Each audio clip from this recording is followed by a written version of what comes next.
Hi everybody, Eve Everett, and today we're going to talk about what's sold on eBay. Hats, caps, snapbacks, and any other gosh darn headgear that'll fit on that noggin. A couple points of interest first. Alright, so you ever look up something on the internet and find a completely different topic? In my case, I was looking for a catalog that I've been looking for a long time from the mid-'80s from Sears. It's not a leather shop catalog, but it was an '80s women's clothing catalog that had like leather skirts and these really crazy avant-garde sweaters and heavy makeup and these very horizontal geometric type haircuts. It was just a really interesting catalog, and I mean, that thing was like a security blanket for some reason. I read this thing all the time when I was a kid, and I don't know, over time it just got lost. I've been looking it up on the internet from time to time and not finding it. But for some reason, this time I found Honey Boy. It was a NBC movie with Eric Estrada and Morgan Fairchild that came out probably in the same time period. And it is just a raging stereotype. It is so ridiculous. I mean, and excessive. It's like, Honey Boy, he loved as hard as he fought. The fight to win the crown and her heart was nothing next to the struggle he faced to keep them.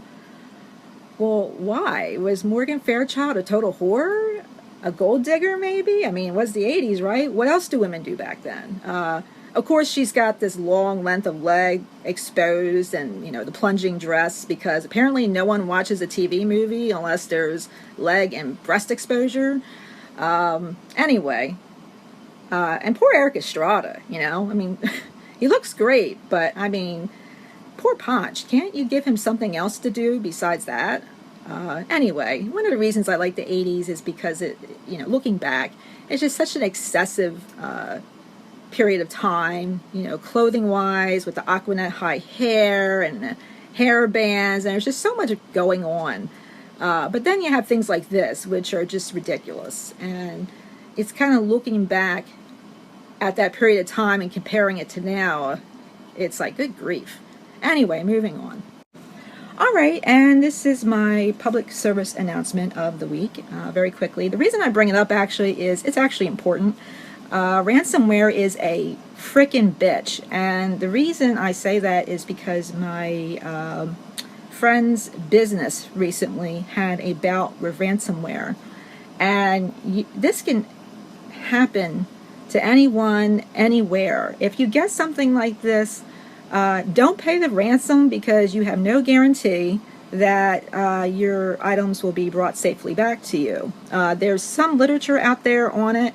All I can say is don't visit funky places on the internet, and make sure all your security on your computers and even your iPads and whatnot are up to date, so that you can avoid ransomware. Because in my friend's case, their business does about $40 million a year, and they have a backup system that's extremely expensive, and the ransomware made it so that it took over multiple servers, and the only way that they could get their system back was to go back to the backup, and they had to reinstall their entire company based on the backup. Now, the backup takes what are called snapshots, which in computer language means something else than just typical snapshots.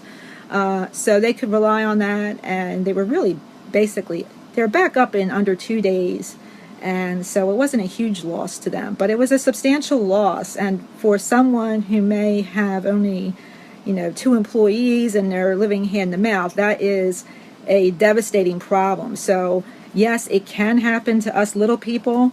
So just be aware of it, and read up on it, and make sure your McAfee or whatever you use is up to date. So last week somebody got a wee bit offended at my joking around with scavenger life.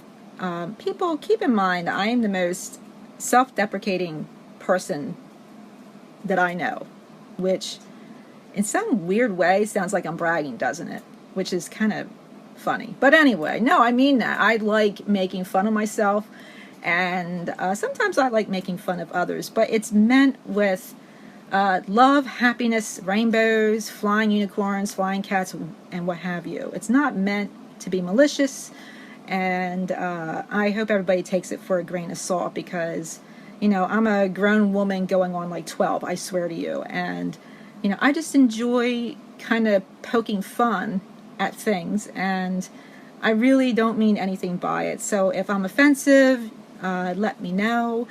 I don't mean to be. I really just mean to kind of have fun. And hey, I did say they're like NPR, which is totally true. They are like really calming. I mean, when I listen to them, I feel calm, which for me, I'm pretty hyperactive, folks, but that probably comes from drinking a case of Diet Coke and 2 boxes of coffee a day. So in case it wasn't clear, that was a awkwardly worded apology to Scavenger Life. You guys rock. So I look forward to hanging out in the comments with you all every week. All right, finally, hats, right? I know, I'm sorry. Okay, so this is a Varma Buffalo, Australia hat. It was all leather, size large. It was used, I found it at the bins, and this was one of those hats that is meant to be kind of squashed and abused. So that worked out really well for me, because sometimes things at the bins, they're very abused. And some I buy anyway, and some I don't. I did buy this. When I say bins, I'm talking about I call it the weigh and go, but you know, the Goodwill outlet. So anyway, I nabbed 34 bucks for this and sent it to Fairfax, Virginia, sold it in under 3 months. This is a real deal Brazil recycled tarp canvas hat. And the funny thing about this hat is that Woody Harrelson wore this in the 2009 movie Zombieland, and people have been wearing them ever since. And they literally tell you, hey, this is a recycled canvas tarp that once was stretched across the bed of a cross-country cargo truck. And they literally take it, sanitize it, make it into a hat, and sell it.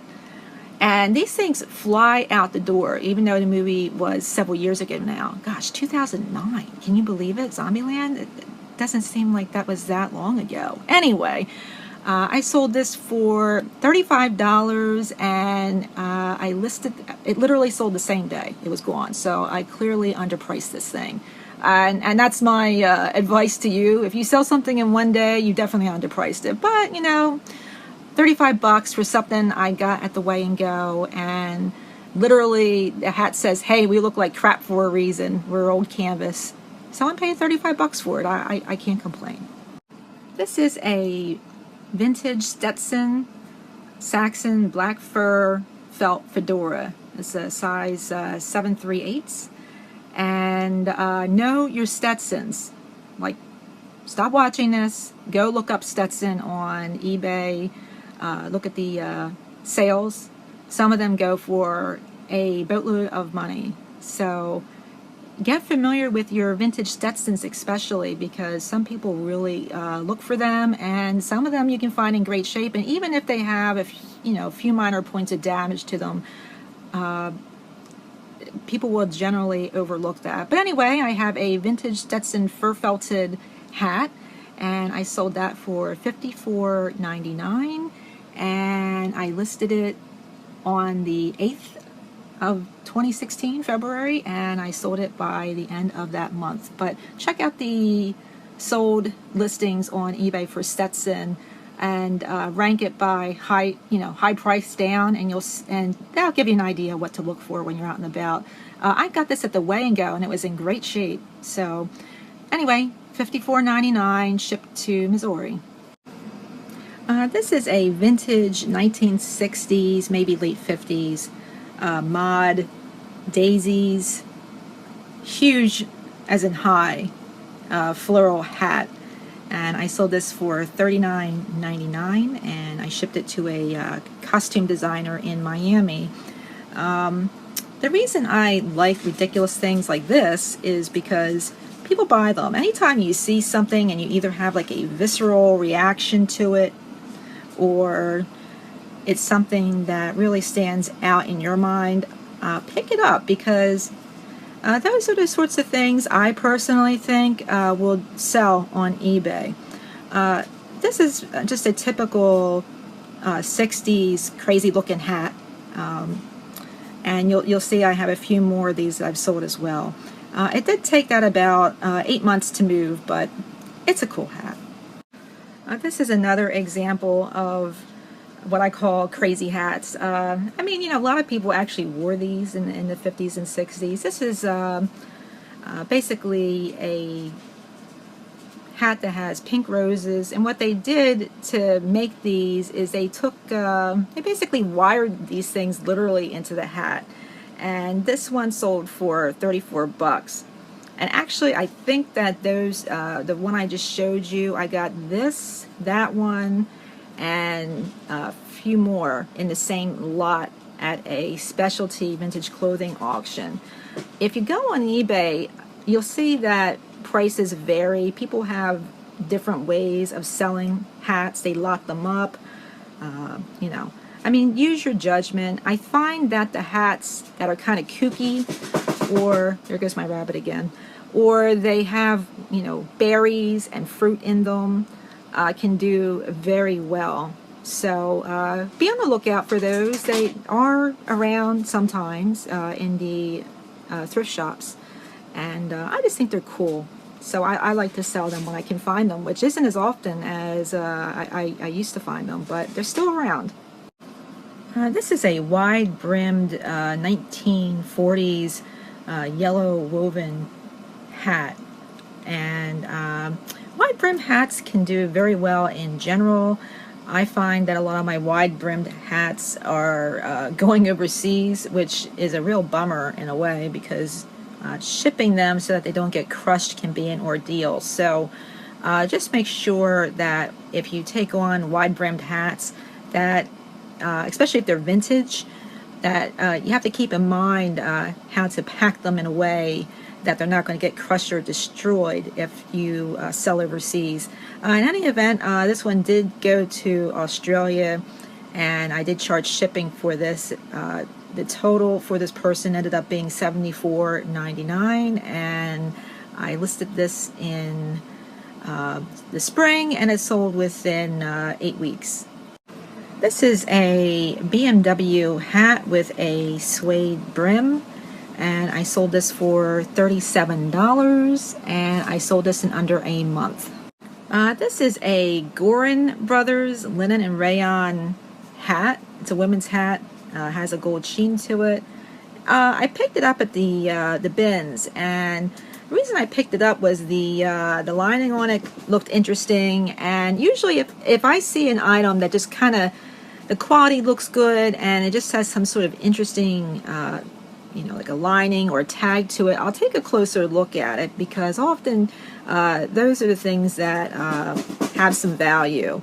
I sold this for $38, and looks like I had this out the door, let's see, in, yep, it looks like about 6 weeks.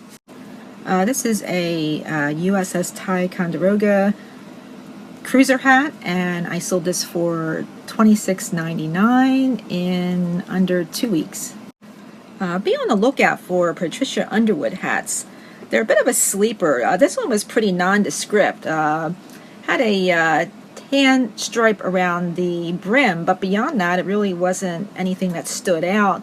I picked it up, and I quickly looked it up on my phone and was delighted to see some of the prices, and I ended up selling this for $52 in 3 days, shipped out to the Bronx, New York. This is a Jewish skull cap. I believe it's a kippah. And I have 3 of them here, and I sold these for $22, and I sold them in under 4.5 months. I really like finding these braided Greek fisherman's hats, because they generally sell pretty quickly for me.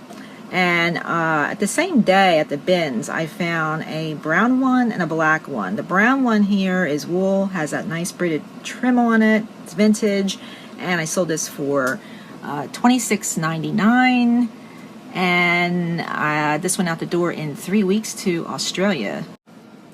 By the way, we charge for overseas shipping. We just, no way we could obviously swing free shipping. So the hat that went to Australia, that person did pay the shipping for.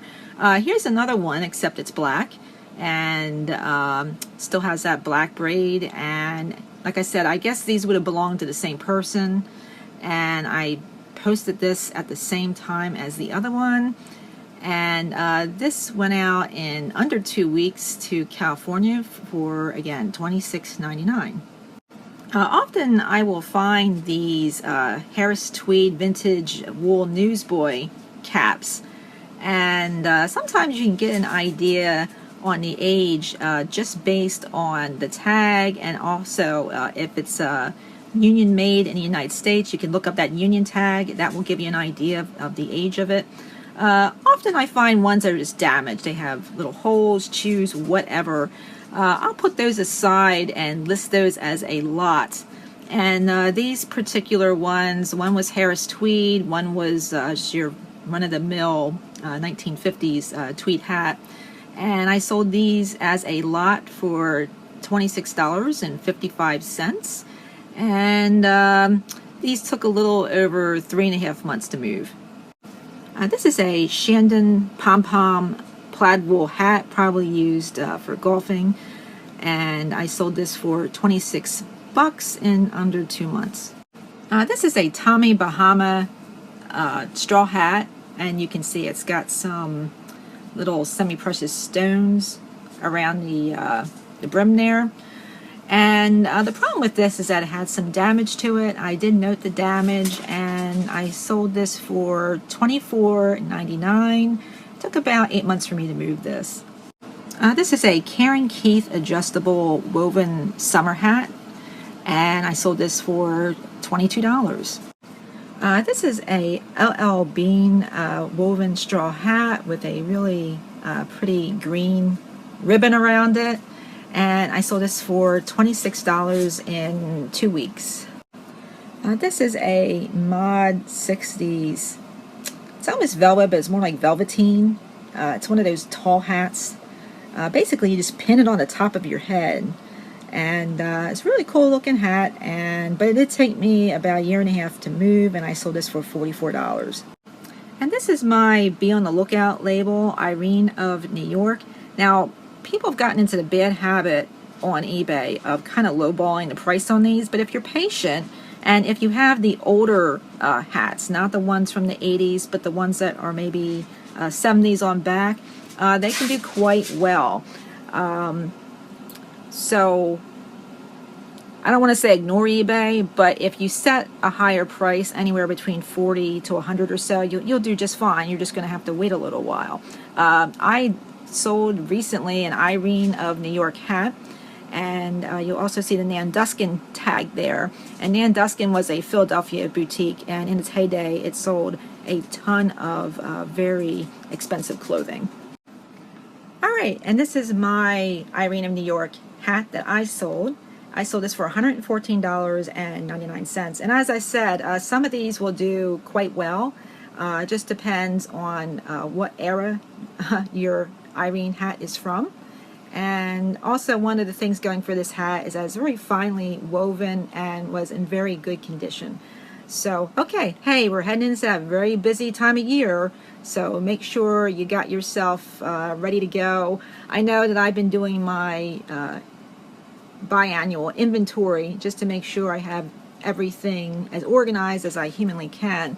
And, you know, I think I'm just going to do a short video on what I found in my inventory, because I found, I mean, it's ridiculous. I don't know how I managed to get a Gucci watch stuck in my inventory and not listed, but yeah.